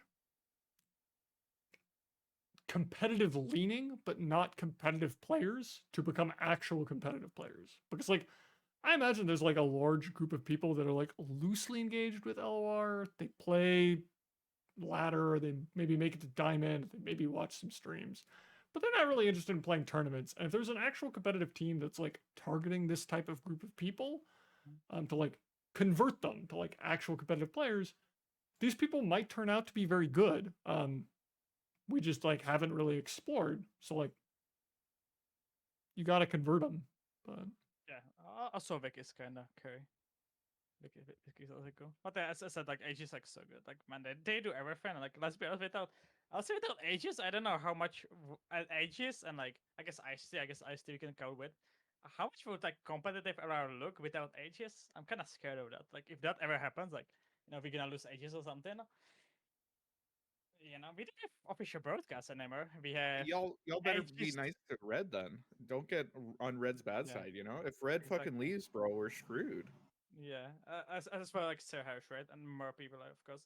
But man, like we don't have official cast. We have now like Aegis doing the production and giving it to streamers, right? So, I guess we could have like the Broads one have official cast, I guess. And maybe it's gonna again. I have no clue if it's gonna again. Yeah, but I don't know. Now we Casting, just have a community and on Aegis. Yeah, casting has been super weird lately. Hard to say what's going on. Yeah, I'm caster now. I'm only person that did it in EU, so I'm caster now, I guess. True. Sick. You're out here freelancing. By that I mean you're doing it for free, bro. What the fuck? That's why Group 3 has been deemed the group of death. I don't think anyone's looking at Group 3 as the group of death. No. I think Group 4 because like it has my team, which got second. As RPG, which is arguably the best org, at least in North America. Third, right? They get like third, fourth, right? They got fourth, yeah. And then it's a couple of like really solid teams with like solid players. Yeah, like their worst teams are pretty good, and they have our two worst like teams are like contending for top 2 in other groups. Yeah. Right. Yeah, but once again, I said like the quality of the league is so bad that I think like every team has like arguably like good teams and like it's kind of then hard to say like how you differ. Like you look at this team and they're like, okay, sure, like you can maybe count top cuts or something, but is that actually the metric? Like it's very hard to say then, and it's like then based on your preference, right? Yeah, I think a lot of it just comes down to like we have a lot of name recognition in our group, right? Between my team and RPG, like it's like, oh fuck, this is a pretty real group. And then you look at the other ones, it's like there aren't really weak teams here. I think that it's admittedly, I do think it's pretty hard at this point for like it's not that it's hard for someone without name recognition to be good. It's that it's hard for someone to be good and not have gotten some name recognition. Where it's like at the point in the life cycle of LOR, it's very difficult to just show up on the scene and be top tier. So like, or like if you do show up, like people notice, right? If you top multiple tournaments, people are gonna be like, oh, that's that person. I know who that is. And like if you are performing well, like usually your name gets picked up, you know, Yeah, relatively like quick. we are in the comment. Like that's something that I would like, like Wu, for example, is like, of course, like outside of streamers, for example, who's like the most known player? I guess it's Floppy, I would assume currently, but like I mean, that's it's gotta something that still be might like interesting. Alan, right? Like a Outside of actual streamers, outside personality. of streamers. Outside of streamers, probably Floppy, just because of like the number of Ichiro on ramen, bro. Rico X, wait, Rico X is the first, definitely. Rico Rex is definitely up there. Probably biggest EU player. But yeah, like just the number of times that like Floppy Mudkip has been like pushed out by like Legends of Runeterra Twitter, Legends of Runeterra Instagram stuff. I mean, I don't know like how much, if you went to like a Reddit rando who like doesn't actively engage with the competitive scene, I don't know if they'll know who Floppy Mudkip is, you know. Well, But they'll who probably would they know know the that? Streamers, right? Like, yeah, that's the argument where it's like, I would point to like Alan as like the most noticeable name, but if we're discounting streamers and you're just looking for like a competitive player that kind of keeps to themselves, I feel like it has to be Floppy because who else would they know? Yeah, it has to be like, it's either competitive players or it's like ladder heroes, right? Yeah. Pretty rough. Teddy, I think that a lot of people don't know about Teddy. I think you have to be pretty plugged in to know about Teddy. I maybe not as much since he got second. He was like, but like he's taken like a 6-month break, right? So it's like I guess Aragorn just from being like world champion maybe, but like Aragorn, Floppy. Does Aragorn still play? I genuinely don't know. I haven't seen it. I don't play I made him sometimes, but I guess he has the digital privilege, so yeah, he doesn't have to just care. fuck off. It's great. Yeah. Really and it's a little bit awkward to put on, like the not a streamer, but if you include streamers, it's just like Alan, Majin, Mogwai. Even if Mogwai doesn't play the game, it's still Mogwai, Yeah, I mean, streamers like absolutely just dominate the category. I mean, like literally people who stream and aren't competitive in the slightest. I mean, I guess like for a non-toxic example, I'd point to Sunny, where like he basically plays seasonals for content creation and is like, I mean, he's obviously trying to win, but he's not like sitting here being like, I'm going to play only tier 1 decks, try to win at all costs, is trying to make content. Sunny would like dumpster any competitive player easily. Yeah, no, and Sunny's just huge. Sunny's very popular. Which that it is what it is, that's what content creators are. It's what influencers are. That's the point, right? It's the whole point. Yeah. Sunny isn't competitive because Sunny is very competitive in the content creation scene. Yes. Very competitive. Sunny is like probably the most successful LOR content creator. I mean, like you basically have to look at Majin or Mogwai for like someone who's competitive with him, and like I feel like Mogwai doesn't really count as an LOR content creator, although I guess like he mostly has come back now, right? If you're looking like actively at streamers, I think that the only people that like match his viewership is like literally Grappler. Yeah, like Majin is like relatively close, but it really is Grappler. But like Grappler doesn't do as much YouTube, or like I don't think his YouTube has as many views and stuff. Like Sunny like puts more emphasis on that. Yeah, I mean I think Sunny is just the biggest content creator, and unless Mogwai comes back. Yeah. He's playing TFT now. I mean, thank God. He's hard stuck diamond, bro. It's imagine being hard stuck diamond in TFT. How cringe would that be? Could you imagine if you were playing TFT for a few weeks, trying to climb up, and you just couldn't make it out of diamond? God, I'd be really embarrassed with myself. How cringe it would be like make diamond 2 and then like drop to diamond 4, huh? I know that would be. I would be. I don't know if I'd be able to show my face after that. Yeah. As a Masters player, it's very easy for me to make it through diamond. So maybe sure. I have not given TFT a significant shot. Maybe I should try it. So it's a lot of fun. Like purpose. We had purpose with Aikado with the box thing. Yeah. And like, we did both well. Also Maji did well. It was Maji 3 was like LOR people in the top 8, right? Top 12. Okay. Maji was 12th, I was 8th, and Aikado was 2nd. Yeah. So. Yeah. I do think that like when you take pro or competitive players from like one game, oftentimes they'll have the degen mindset to grind out. But there were like pro players in other games that like didn't do particularly well. It was interesting. It was a very interesting event. Mhm. I was very happy to be a part of it.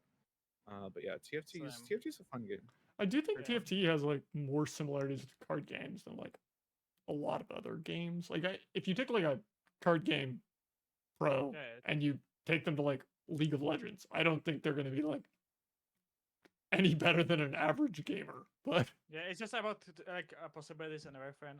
And like my biggest issue when I was playing, it was just APM. I was just too slow visually, and like yeah, I I wasn't mean, doing that.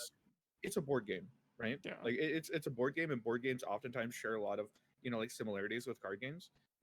There's a lot of like crossover there, but there's a lot of mechanics as well. Like TFT requires different things from you, but there is a lot of crossover. Mhm. It's a very fun game. Very fun It game. was fun. It was fun. Yeah. yeah, I just feel like you'd have more success with that than like even like trying to translate people like relatively similar genres. Like if you took a League of Legends pro and you made them play StarCraft 2, like I don't think they would do particularly well. Well, I don't think that they test similar things, right? Like StarCraft is so much about like, micromanagement and APM, whereas League just isn't. League is about like broader game plans, right? Yeah, Right? but like It's my comment is like if you took a League of Legends player and you tried to translate them to a different genre that is at least Yeah. more similar than like translating them to LWAR, where it's like just a completely different game.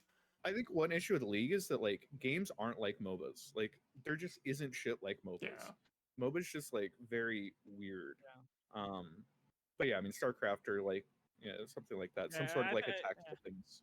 But then you, for example, like you know, like I guess it's the same. Tran- genre, so. Translate people to MMOs where 90% of the skill is in interpersonal relationship management and making sure people show up on time. Base? Like- Holy. I've known people who applied for jobs and were like as people management positions, like managing people in the real world as a job, and they legitimately put on their resume like I managed a guild for 5 years, and you find like the one guy who knows what that means. They're like, excellent, excellent. Put that on your resume. As long as you could sell yourself on it, right? Like Yeah. It's actually hard, right? Like let's be honest, like, legitimately, if it's you no are skill. good, if you are good at managing a guild in MMOs, you are probably better than the vast majority of middle management, because like all that is sitting there and being like, okay, when are you available? When can we pencil you in? Like, I need to get you like relevant loot to like increase your progression, keep you happy, like sort out replacements, make sure everybody's happy, make sure people are moving up in the ranks. It's like literally the exact same thing. I couldn't imagine, man. MMOs just seem so they seem anti-fun. It's just there's at what point are you supposed to have fun? Is it during the mindless grinding? Is it during the micro management? Like I just Okay, the only MMO I liked was Destiny, and it's because Destiny was like a fun first-person shooter for straight. Man, Yeah. I'm scared of Riot MMO. I'm gonna lose it. I'm gonna be like 20 hours a day, and I'm gonna be just like sitting here like playing. And I'll see I'm what I do. excited for it. Yeah, I I'm excited as enjoy well. horrendously grindy games, but Yeah, I Yeah, mean, I'll sounds like- definitely do it at some point. I've never been into MMOs, but I'll definitely play the Riot MMO. How could you not? How could you not? Hasn't that shit been in development for like 10 years? I mean, fuck it. it's been a while. So Yeah, it's gonna make. But yeah, like Riot is such a good company. Like they have so many good games. Like it's so crazy actually. Like they didn't miss so far, right? Like that's the crazy thing, I guess. Like, Surely. yeah, I mean, I feel like the fighting game is probably going to be the first big question. I mean, Valorant had like one competition at CS:GO, and like a lot of the stuff, I mean, we basically upped the production value and didn't fuck up any of the mechanics. And it's like, I okay, mean, congratulations, Overwatch you made too, something right? competitive. TOO, not TWO. Like I think that there is a little bit. I think that I think that when we're talking about, Riot has had no flops, when we start seeing Riot, and Riot talks about wanting to have like the #1 game, and like they want their games to take over, these genres, but they ignore LOR. I I think as much as I love LOR and you love LOR, and the game is great. I think the LOR is the best card game out there, Yes. but it did not take over the card game market. So I don't know how much of that is like specifically Riot's fault. I had a complaint about this that I put to Reddit of like Riot basically made a huge marketing push in an absolutely doomed situation. Where like going into COVID, it was a disaster. I feel like every game would have launched badly. But in addition, we basically had this huge marketing push for an unfinished game. You basically pushed people to like, hey, come try our game, and it's pre-Rising Tides. And the game just wasn't all there. It was a great gameplay demo. I remember I was deep into Magic at that point in time, and I remember hearing about LOR, trying LOR, and coming to the conclusion that this game is pretty fun, but it's not really all there. Maybe I'll check it out later. I forgot about LOR for like a year. Eventually, I got really fed up with Magic, tried it out again, and it was great. I came back into like Targon release. It was a good time. I'm still here. But it's like, you did all this marketing effort when your game wasn't there. And it's like, is it any wonder that people try it out, have like a relatively positive experience, and are like, peace out, like, this game is a beta, which it literally was. It did not release until Rising Tides. I feel like a lot of like long-term players started during, like Bilge or Targon release. Yeah. Like I think that's when the game, like became a game. Yeah. We had the throwback Foundations Gauntlet. Bro, I'd rather jump off a bridge than play that shit. That was the most boring thing on the planet, Good dude. old days. Shut up, Aikado. Man, Yeah. good old my head carrier, man. It was so fun. And then It's a fucking miracle that like I started like after Aphelios came out. Like I started like right when Aphelios came out, man. I had like TF Fizz. I had the fucking adrenaline, man. I had the dopamine flying through me. Otherwise, bro, if I started and it was an elites meta, I would not be playing this game. And it was fun, man. You just played 5 man. We complain about the RNG. You know how fun it was to play 5-mana Elnak and be like, either I win the game, I full a bird of Elnaks, or I have nothing? Man, it was so cool. It's just like, it's very frustrating to me to see this, and like, I earnestly believe that Legends of Runeterra is the best card game in terms of its mechanics. And I feel like it might just peter out and die, because like, it never really got a shot. And it's like, I have played some tiny games that nobody's ever heard of. I have this hilarious story about Hashinshin from League of Legends. I encountered that man like 2 decades ago in a random ass strategy game that was about wargame miniatures online called Poxnora, where he was exactly as insufferable about a faction called Shattered Peaks. And I can go dig up forum posts for you if you want to like find out how much this guy was an asshole 2 decades ago. It's hilarious that I like run into this man 2 decades later.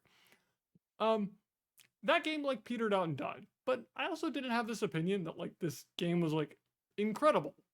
And it's like very frustrating to watch Legends of Runeterra like go down this slow decline. It's like, all I want is it to have a shot. Like if it fails, I'm okay with that, but I want a shot. So I feel like there's a lot of games. I feel like I keep going from like community to community of like these like relatively dead games.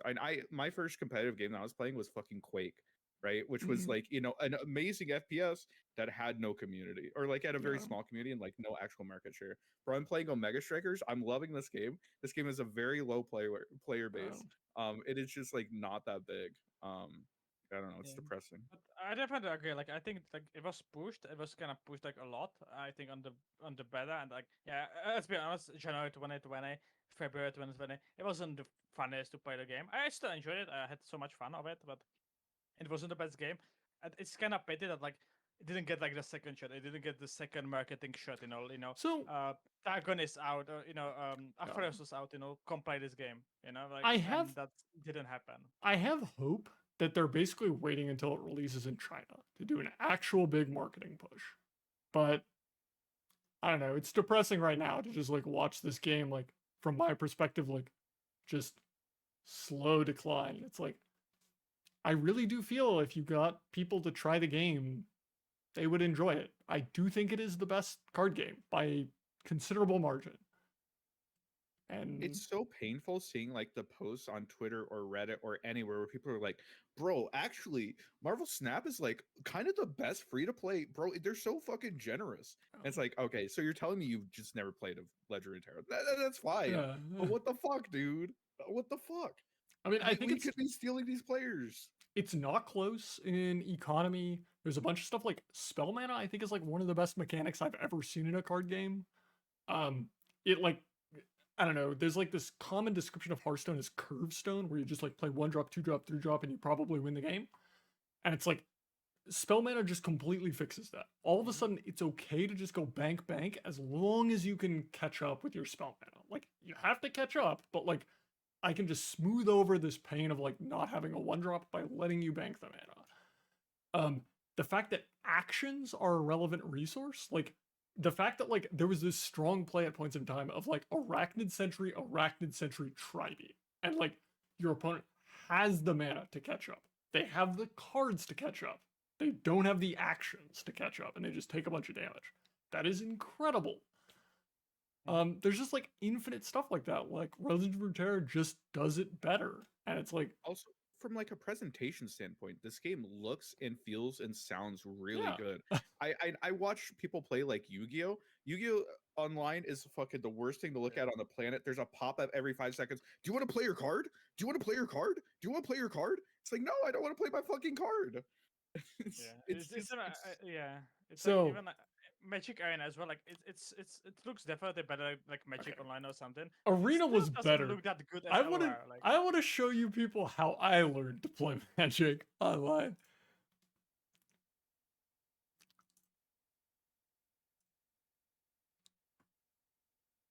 Yeah, and that's just like what's going on? I have no clue. Like I play Magic. I have no clue what's going on. This is Magic the Gathering Online version 4. Version 1 was worse. it's so nice that like LOR has done so much to like make the game look and feel great, and like it simplifies things. You know, there's a very clear bench, there's a very clear attack. It's so clear in like what's going on, and Riot's very good about doing that sort of thing. I think LOR just has so much polish, and it's just like such a great game. And The it's still fucking- upgraded. We just got like animation for like Yeah. spells. Someone for mentioned, recognition, like, Cross Hunter mentioned in chat, the eye. Holy shit, the eye is good. That thing is so good. That is the best feature I've seen in a game probably ever. You don't have to do math, man. So it just you don't. I'm also not using that much of eye because it now shows me. I Yeah. declare attack shows me minus 15. And my- I'm like, okay.